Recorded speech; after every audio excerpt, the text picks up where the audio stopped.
Hello, YouTube. This is Quantum Fear, and welcome to another episode of Friends in WoW.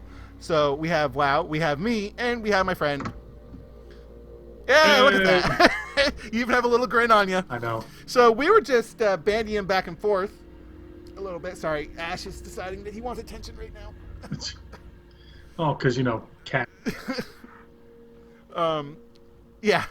So we were bandying about board games, and Mr. Xavier here just played a game of Betrayal on the Hill. Betrayal in the House on the Hill. Betrayal in the House on the Hill, I think, or something like that. Right, and it's one that I've actually played. I wholly recommend that if you don't know what it is, find a episode of it and watch it.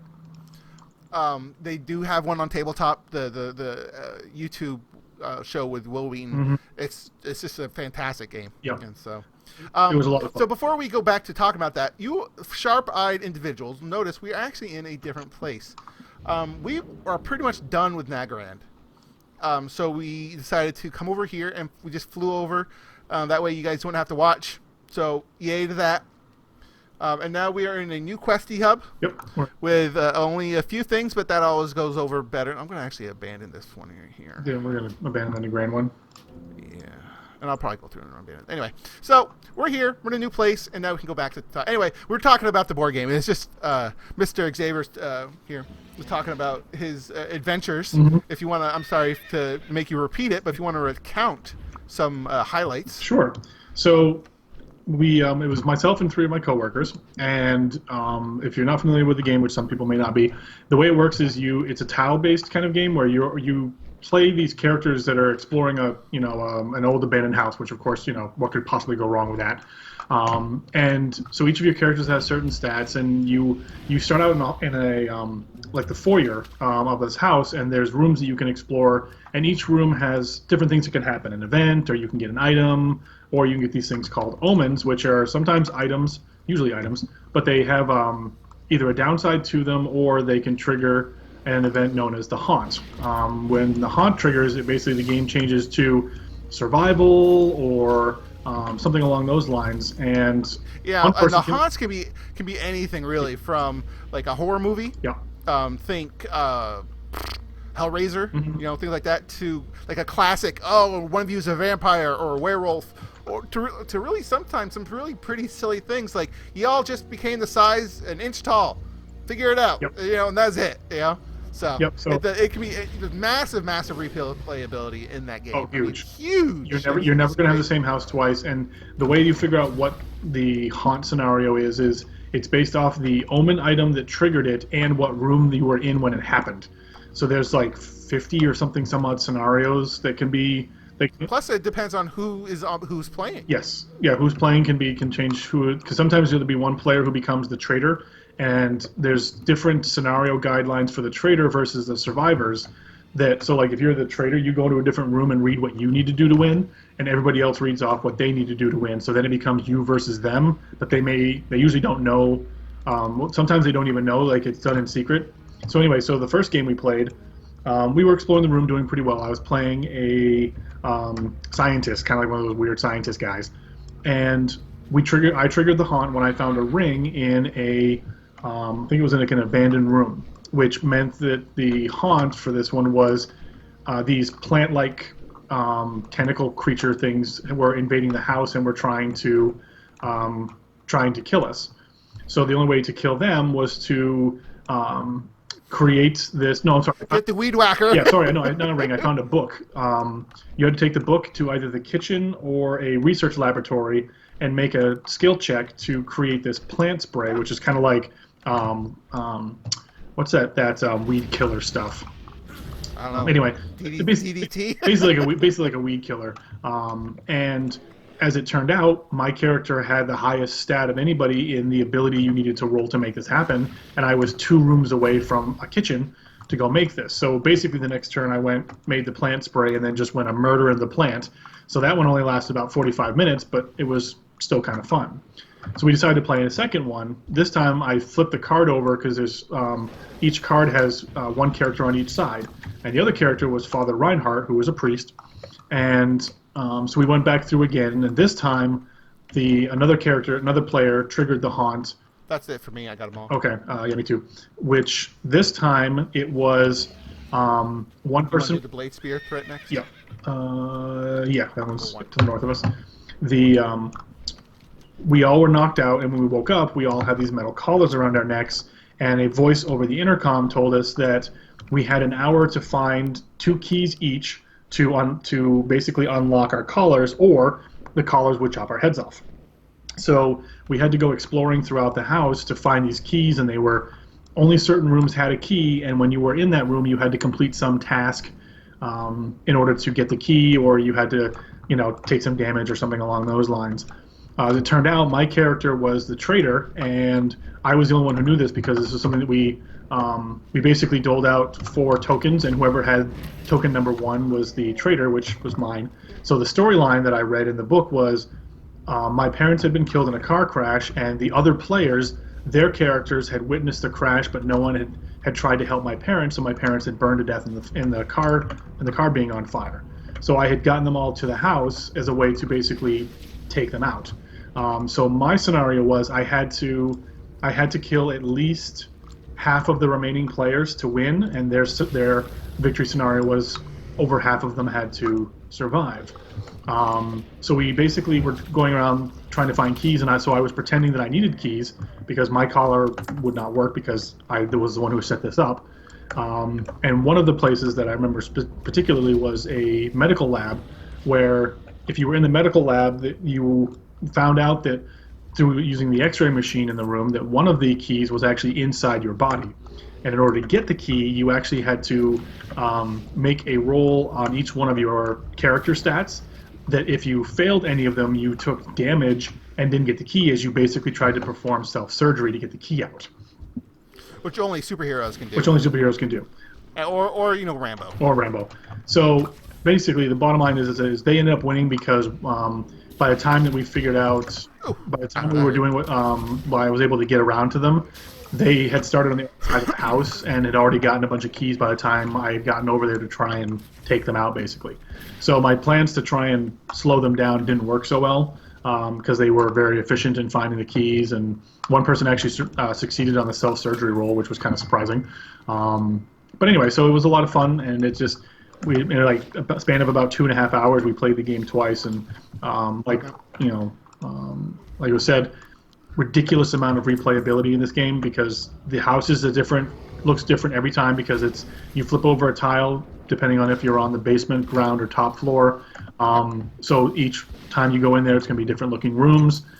I mean, it makes for a lot of replayability. It's a little silly sometimes when like a door leads into like nowhere. Oh yeah, but whatever. There's a one tile called the Mystic Elevator, where when you get into this elevator, you roll a dice, and depending on the result of the dice roll depends on if the elevator takes you to the basement, the ground floor, the top floor, or any exposed or any explored tile. Like on the ground floor, you could suddenly be attached to the living room or attached to wherever. So one of our players was on the top floor, and there's a.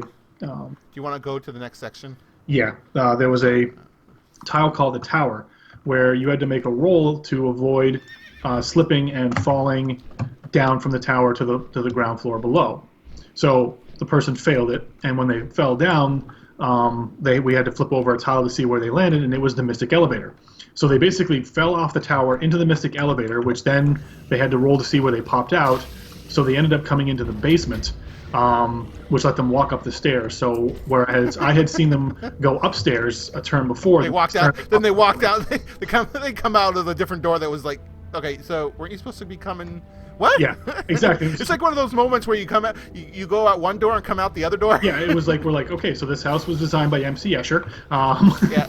It's just, yeah, basically. but it was the silly things like that just it makes it a lot of fun because you know for a while it's you versus the house, but then it becomes sometimes it's you versus everybody else or things like that, or hey, there's a secret traitor, you got to figure out who it is, which is sometimes very difficult to figure out. Sometimes it's really obvious and you find out immediately, but especially if they're really bad at keeping secrets. Oh yeah, if you get the ones that like giggle when they're doing something, it's like, oh yeah. What'd you do? But yeah, it's nothing. it was phenomenal, and I agree that people should really get a chance to play this game. Yeah. Oh yeah, no. Since you know about it, that means we're totally going to play it next time. Sure. We just got to convince Gilgamesh not to make us play Black Plague. Well, which is a fun game. I don't mind Black Plague. It's just that particular game, which is really called Zombicide. Zombicide. It's really hard. It is really hard. It's yeah. And I think with this one, if we explain the whole concept behind it, I think you get a kick out of it. Yeah, but he's really like zombies. That's what he Oh enjoys. yeah, he's a zombie fanatic. Yeah. And even he would admit it. He's just has an enjoyment of zombies that borderline unnatural, but it's fine. Oh, I don't know about that. Just kidding. Yeah. It's no different than most other people's. Right. Exactly.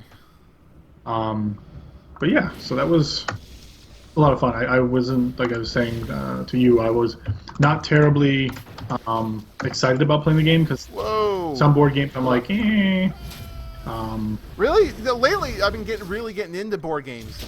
I'm a huge fan of Arkham Horror, which Xavier knows. That game is fun. I will say though, that game is ridiculously complicated sometimes. Oh yeah. Well, it's funny because they make like different levels of that game where you have the original Arkham Horror, which comes with like hundreds of cards, different rules, different all kinds of stuff. Then you have like Arkham Horror Light, which is like it's still a board game, but it's like, hey, we're traveling the world and things are just like the rule. They use the same characters, the same kind of like, hey, you have a shotgun, you have this tome, you have that tome, but the rules are a little lighter. And then you have like Arkham Horror really light when it's like, hey, you're looking into a museum, and now you have these cards that while they have the same names, they all do like the same thing. Yeah. And it's like, well, with the main game, like you were saying, with the hundreds of cards, it's like legit hundreds of cards and tokens. It takes almost longer to set. We had a 6 by 8 foot table. Yeah. No, 4 by 8 foot table. It was a big honking table, and it takes up the whole table. Yeah, not only that, and that's not even if you have the expansions. Right. Plus, it takes forever to set up. Yep. That's the thing. To set up the game. Once you set it up, if you know what you're doing, I'm sure it's fine. Yeah. But. Oh yeah, it's not too bad to get going. It's just you got to get going, and then it's like then things move along pretty well. All right, so 1 more ogre, 4 more raptors. Yep, I got the ogre right here. Another game that I really enjoyed and I played recently is one called Dead of Winter, and I got this game actually for Gilgamesh as a birthday gift. Yep. Where it's very similar, but there's a trader. So we only need raptors now. Oh, and these things. Yeah. So let's start. Okay, so let's go after the clan artifacts because the raptors will be around, and if you could track beasts, they'll spawn. Yeah. So you basically, in this case, you're in a colony. You're like, okay, zombie apocalypse. You're in a colony trying to survive, and you try to figure out, how to survive. Mm-hmm. Thunderlord clan arrow. Aha! It's up on top of the. Oh, there it is. And of course, when that means is that there is a there could be a traitor. So it's one of those things. Okay, where everybody gets like a secret objective. Mm-hmm. Some of them's like, hey, you gotta make sure that you have 2 people on this location by the end of the game, or you gotta make sure to build 4 barriers or whatever. Yep. But in those cards, there's also ones that says betrayal, and so you end up being like. And so it turns out, like, for instance, you have to have one of each type of resource, in your hand, or you have to make sure that you're the only one alive in this area, that kind of thing. Mm-hmm. And so it's a lot of fun. I played it with some other friends of mine, and I thoroughly enjoyed that. So that was another one they had on tabletop, I believe. Yep.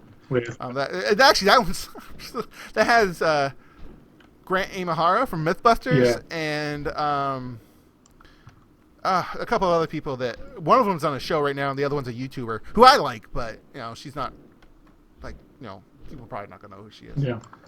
That was I should probably start tracking animals. Let's see. Okay, And so you can a lot of these games you can actually watch on tabletop. Like Arkham Horror, you can't because they only play games that a person can really learn and understand in less than an hour. Yeah. And Arkham Horror could take 3 hours to play. Yes. We played. Xavier and I went to this friend of mine's house, and we played. We started at 7:30. Yeah. And ended by 1:30. Yeah, it was. It was. We were just by the end of it. We're just like, oh my god, this is taking forever. But we didn't. We were having fun. It was. We'd all worked. It was just a really long day. Yep. And we ended that game by like my friend's wife. She just kind of had a clutched card, and we're just like, and we win. We're just like, oh, thank God. Which was impressive that we won because it is really hard to win that game. It's very hard to win that game. I mean, like, it's like, okay, so we've managed to do all this, and then we summon an old god. Yeah. Well, no, that's just it. We're trying not to summon him. Right. Now, I'm trying to, yeah, but didn't we end up killing the old god? No. Not that time. Xavier and I and some different friends had tried playing before. Oh, yeah. We didn't know what we were doing, and so we ended up summoning this old god by mistake. Which, if you don't know what an old god is, it's kind of like a Hellboy, where it's basically a thing of mass tentacles and eyeballs, basically. Yeah. It's based off of H.P. Lovecraft, if you know what that is. He's a Cthulhu. Cthulhu, very weird writer, but I mean, he's from the 20s, so. I need that last raptor, by the way, so I still need one. Do you know where he is, or where they are? No, because I don't have tracking. Yeah.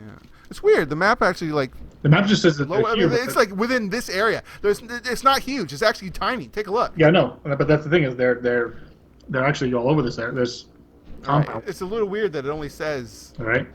This section. They're only here. No, not so much. But doesn't help there's other people around too. So yeah, at least 2, 3, 4. Oh wow, there's a lot. There's a raptor. Get it. All right. There we go. So last one is felling an ancient tree, which is just way to the south. Yep. Here we go. But anyway, so we had tried playing. We didn't know what we were doing, so it was bad. And when in Arkham Horror,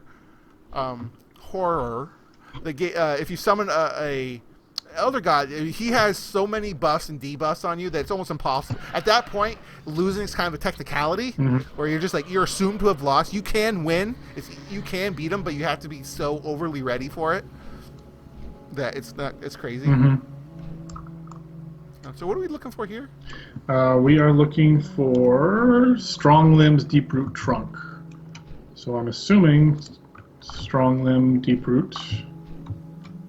Oh, there's a tree dude here, so I'm assuming we have to kill him. We're next to like the eagle, the alliance one. The alliance people. Yeah, well, I know that because I got attacked by them. Yeah, so did I. Oh, there he is. Are you here yet? There you are. Okay, good. There we go. No, kitty, go away. No. Stop it. And so I'm flying back to the tournament.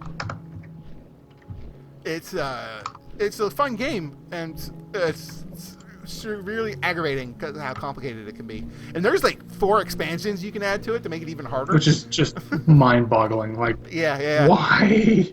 Yeah. Why would you do that? This game already takes 4 hours to set up, and you want to add more stuff to it? I guess at that point, if you're adding stuff to it, you're like, I've heard tales of if you use all the expansions, you're looking at like 12 plus hours. Yeah, that's the kind of thing where like you set up the board like in a game room, and then you come right, and you leave it there, and you come back to it. Yeah. Because ugh. Yeah. I mean, don't get me wrong. If I had the room to do it, I would probably would. Yeah, that's true. It's like this could be fun. Yeah. But these days, board games are kind of coming back into vogue because they're not like, hey, let's play Monopoly, which is a fine game, but it's not. People are just like, oh, that's for kids or whatever. Which technically, yes, it is. And so they have like adult ones that that are, just like, I don't know. And they have, they're not made of flimsy plastic or anything. They're made of like really solid cardboard. Yes, the quality has gone up dramatically. Yeah. Yep. And there's been, I mean, even the zombie side that Gilgamesh has, it's a well-made game. Yep. So, and I honestly, with the zombie side, I really like the medieval version better. I have only played each game once. Yeah. I kind of enjoyed the medieval one a little better. It reminded me of like a much harder version of the old Warhammer Quest. Yeah. Well, it's nice because like in the So where do you want to go first? Do you want let's do the Dust from the Drakes because that one's quick. The other one's we gotta kill 30 things, which is gonna take a while. Although, hang on. Oops. Requires Rogok. Hang on. We may have. Oh, before you. Oh, there's a thing here. There's a vision quest. Yeah, you gotta use the item right in front of the person who gave it to you. All right. I was like, what's this other quest? Oh.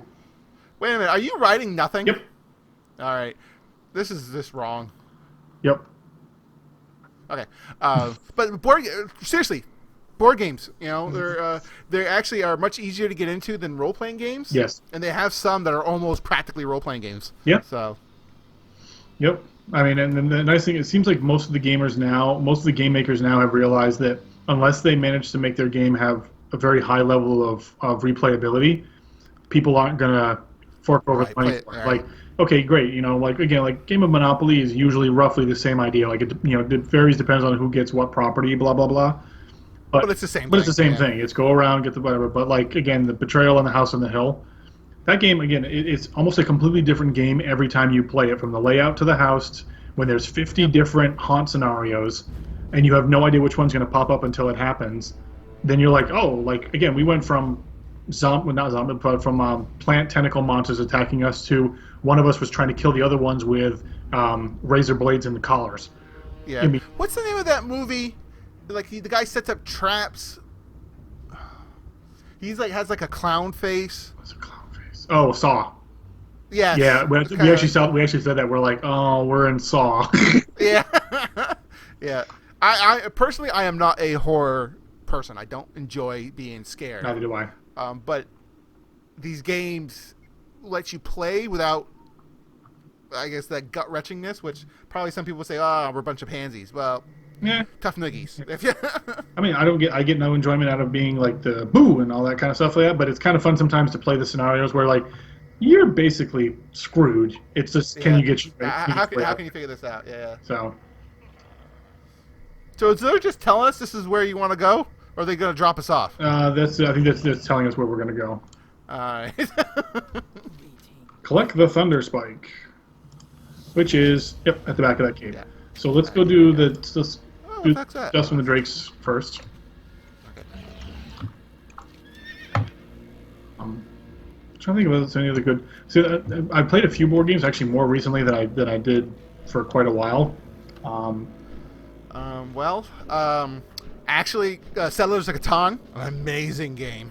It's an interesting game. Yeah. It's very much a building game, and there's no combat, or it's just figuring out how to get the resources you need to do what you want to gain the points. Yeah. It's a crazy game. I enjoy that. I enjoy that one a lot. I tend to like board games where it's you versus the board itself. So they have there are certain rules where it's like, okay, at this time these monsters do this. You know, it's you versus the board. Yep. Opposed to anything else. Yep. And it's also nice because the whole thing of somebody versus somebody else, because like in a role-playing game there's a game master who's kind of against you, not always in a maniacal or evil kind of way. Not so much nowadays, but yeah. But even like Dungeons and Dragons, the dungeon master has come up with a scenario that they want you to try and beat, but they're the ones that may have come up with a scenario, so you're essentially trying to beat them. Whereas with the board games, a lot of times it's you versus the board, so it's everyone's kind of on the same page. Not always, but good amount of the time. I'm trying to think of there's another one called Castle Crashers. Oh yeah. Which is really fun. I had that one. I haven't played it yet, but it looks like it was fun. Yeah. If you're ever looking for ideas on what games to get, tabletop is an excellent way to find out about new board games. There's actually one that I think would be amazing. Was based off of Formula One, no, like racing, Oh yeah, like Formula One racing. that one could be interesting. Yeah, and where it basically, depending on how fast you're going, i.e., which gear you're in, depends on which dice you use. Now you think that'd be easy, but what they did, they said, okay, you got to stop. You got to make sure that you can stop in these specific sections, and so you have to downshift so you don't go quite as fast. And if you do, you take strain and those other stuff. And it's just like, oh my goodness. Mm-hmm. So I have. And you can actually get.